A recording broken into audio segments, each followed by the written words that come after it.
দিনাজপুরের হিলিসহ আশেপাশের উপজেলায় পুরোদমে চলছে আমন ধান কাটা মাড়াইয়ের কাজ। আবহাওয়া অনুকূলে থাকায় এবার ফলনে খুশি কৃষক, তবে সমস্যায় পড়েছেন বর্গা চাষিরা। জমির মালিককে ভাগ দিয়ে খুব একটা লাভের মুখ দেখছেন না তারা। শ্রীলঙ্কা আবারও রপ্তানিতে শীর্ষে।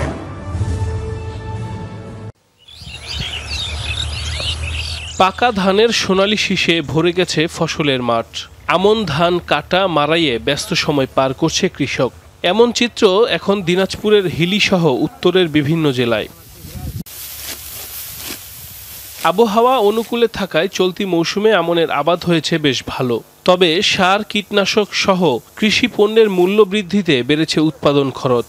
তাই সরকারিভাবে ভর্তুকির দাবি কৃষকের। যে পোকা আসলো, মাজরা পোকা, এগুলা পোকা, ওষুধ 3-4 টাকা দেওয়া হয়েছে।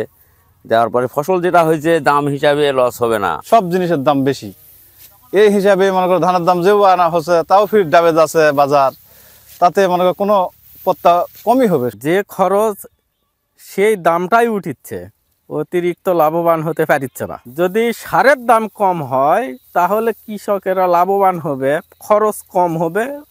আবাদে খরচ বাড়ায় সবচেয়ে বেশি সমস্যায় পড়েছেন বর্গা চাষিরা। উৎপাদন খরচের সাথে জমির মালিকের অংশ পরিশোধের পর খুব একটা লাভবান হচ্ছেন না তারা।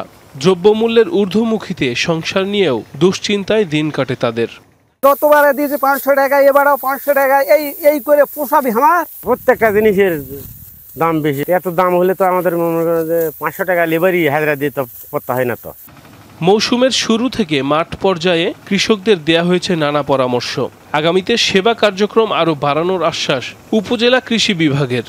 আগামী মৌসুমে যদি এরকম আবহাওয়া ভালো থাকে তাহলে কৃষক ভাইরা তাদের ধানের ফলনটা কাঙ্ক্ষিত পাবে।